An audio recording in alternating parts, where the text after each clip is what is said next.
Buenas, estamos a 3 de abril de 2020. Hemos cerrado ya el primer mes con esta pandemia en curso.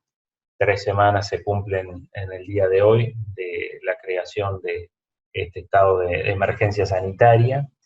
Ya hemos comentado algunas de las medidas que se han ido adoptando en materia de trabajo y de seguridad social. Hoy vamos a concentrarnos en el tema del seguro de desempleo. Ya hemos visto en las noticias que la solicitud de amparo en el subsidio por desempleo han alcanzado guarismos que no tienen antecedentes en la historia. Es producto precisamente de esta circunstancia crítica que se está viviendo y felizmente, diría yo, existe en nuestro país un organismo de seguridad social del porte y de la entidad y de la profesionalidad del Banco de Previsión Social que está atendiendo esta demanda de prestaciones, de atención, de cobertura para trabajadores que quedan suspendidos en sus contratos de trabajo, en sus relaciones de trabajo, mediante un subsidio que vamos a comentar en este video.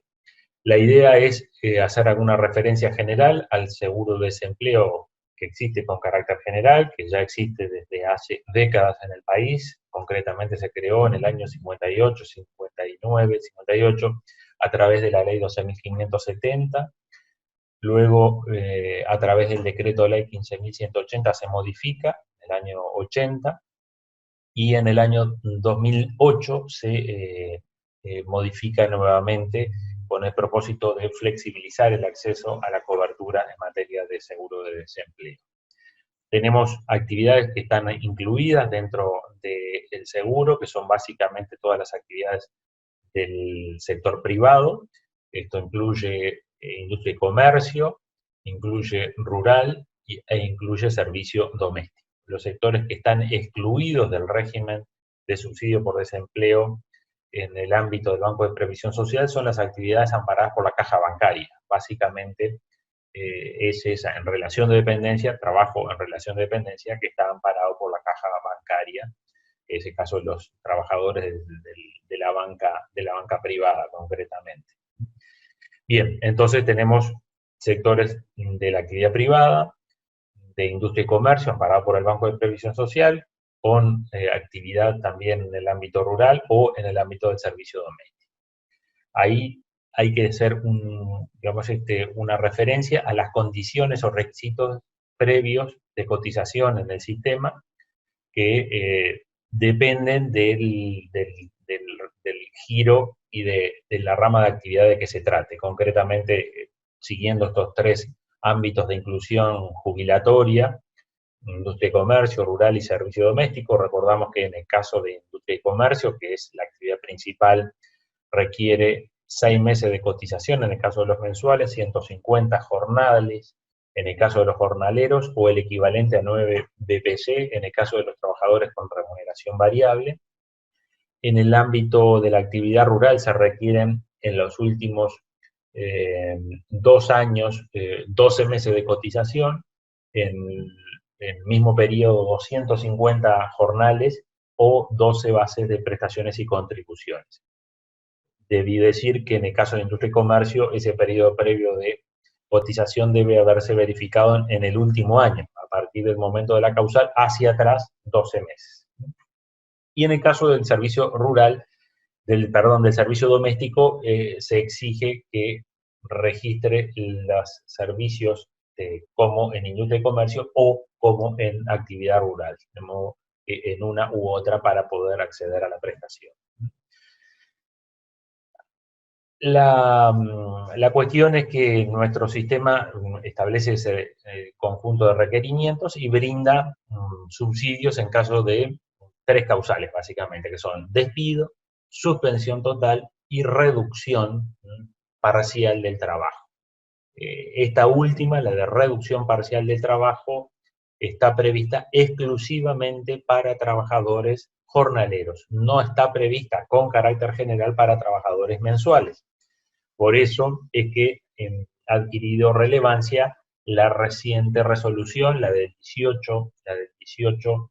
de marzo, ampliada luego por la del 20 de marzo, por la que se incluye a los trabajadores mensuales dentro de este régimen de reducción en la carga horaria de la jornada o en suspensión de días de trabajo. Allí inicialmente se había previsto que solo amparaba algunas actividades, que eran hoteles, restaurantes, bares, servicios culturales, esparcimiento y agencias de viaje, y en la resolución del 20 de marzo se amplía a todos los trabajadores de los sectores amparados por el decreto ley 15.180 y modificativa, es decir, industria y comercio, rural y servicio doméstico. Bien, entonces, ¿en qué consiste esta modalidad que admite? Bueno, la resolución admite en dos modalidades posibles, o por la suspensión de días de trabajo o por la reducción de las horas de trabajo. Es una u otra alternativa, Y fija como, digamos, requisitos de acceso los mismos que ya vimos con carácter general, con una particularidad que es importante señalar. Aquellos que, habiendo accedido al subsidio por el régimen general y agotaron esa prestación, la ley establece con carácter general un periodo de carencia de 12 meses, dentro de los cuales el afiliado deberá cotizar la mitad del tiempo, es decir, 6 meses en el caso de los mensuales o 150 jornales en el caso de los jornaleros. En el caso de la resolución que admite este régimen o que crea este régimen especial, se exime de ese requisito y se habilita a que pueda gozarse esa prestación, aun cuando ya se agotó la prestación al amparo del régimen general, es decir, que utilizaron los 4 meses de cobertura en el caso del subsidio por suspensión total. La forma de cálculo de esa prestación ha sido una de las cosas más, digamos, debatidas en estos últimos tiempos, porque la manera en que se formuló el diseño de la norma es distinta a lo que ha ocurrido hasta ahora, de modo que por eso de algún modo generó ciertos ruidos acerca de cuáles serían los montos de ese subsidio. Finalmente, el Banco de Previsión Social dio a conocer un comunicado por el cual se establece una tabla con distintos ejemplos que, asociados al número de días de suspensión con la correspondiente porcentaje de prestación, tomando en consideración la siguiente base de cálculo. Lo que hay que hacer para tener una estimación del monto del subsidio es pararse en el momento de configurar la causal, es decir, en el momento que se va a hacer el envío al seguro de paro, mirar hacia atrás los últimos 6 meses, tomando en consideración las asignaciones computables que se devengaron en ese periodo, es decir, habrá que hacer una especie de planilla Excel, allí cargando los valores de todos los montos por los que se aportó, todos aquellos montos que constituyeron materia gravada y que por ende generaron contribuciones especiales de seguridad social. Ese monto será la base de cálculo que nos permitirá obtener la cifra que corresponde en concepto de subsidio por desempleo. Entonces, allí se establece un mínimo de días de suspensión, 6, para generar derecho a esta prestación. Se necesita que como mínimo de las 25 jornadas que corresponden al mes, debo decir que el banco ha instrumentado todo el sistema a partir del formato jornalero, es decir, que considera que en el mes hay 25 jornadas de trabajo, y decía como mínimo 6 jornadas de suspensión. De ahí en adelante hasta llegar naturalmente al máximo de días, ¿bien? Que sería 19 días, ¿no? Entonces, tenemos allí que a 6 días de suspensión total de los días de trabajo le corresponderá un subsidio equivalente al 12% de ese promedio, de ese sueldo promedio, de ese promedio de asignaciones computables de los últimos 6 meses. Y en el caso de de reducción de la jornada de trabajo, también allí se establece un mínimo que es el 50%, de la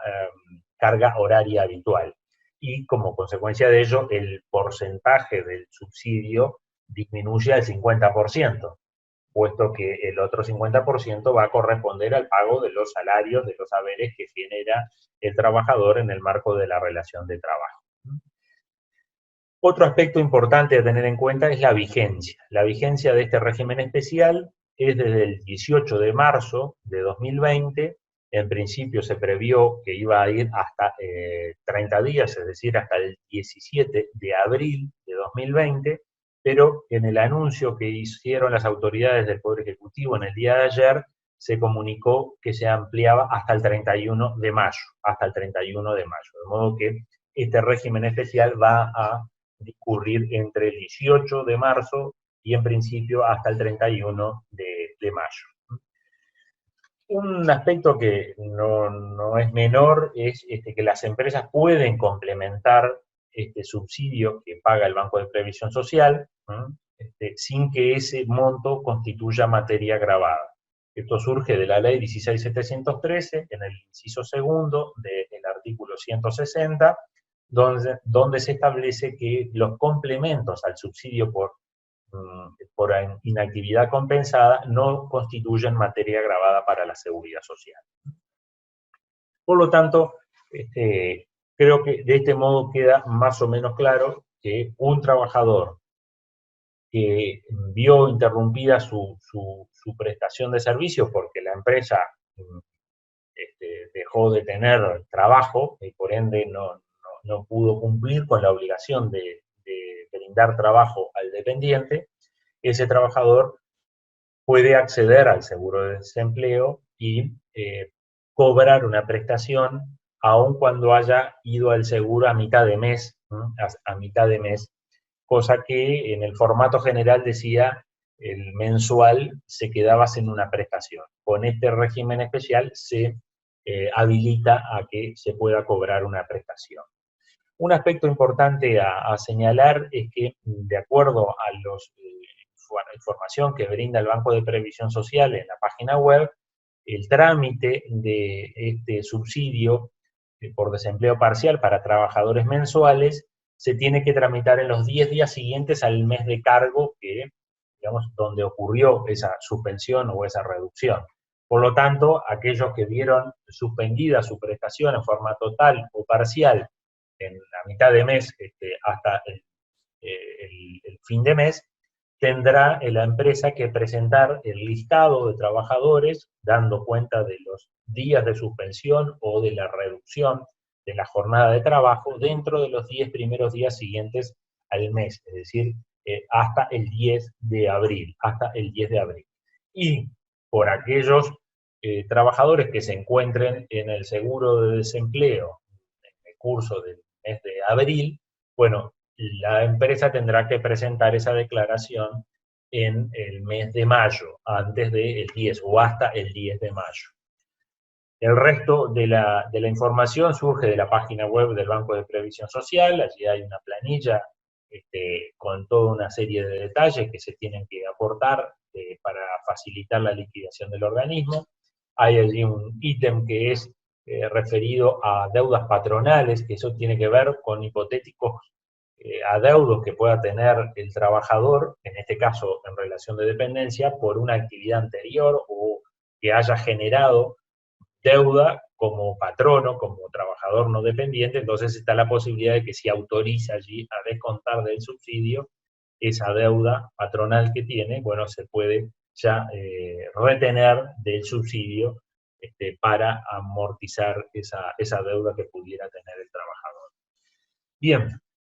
termino por aquí este comentario diciendo que en el día de hoy precisamente se está también poniendo la información en la página web del Banco de Previsión Social sobre un régimen de facilidades de flexibilización de aportes, así es como se lo denomina en el comunicado número 11 de 2020, de abril de 2020, donde se establece que los aportes devengados en marzo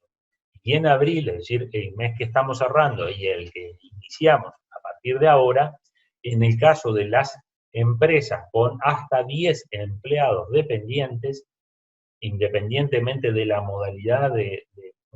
esa forma jurídica que tenga el titular, sea una empresa unipersonal, una sociedad de hecho, una SRL, una sociedad colectiva, una sociedad en comandita simple,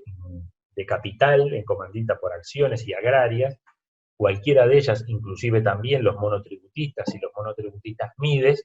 todos ellos tienen un régimen de bonificación,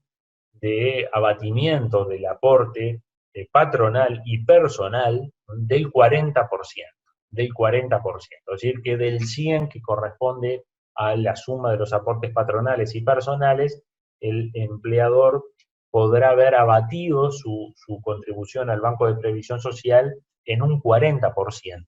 Y el restante 60%, se podrá hacer efectivo en 6 cuotas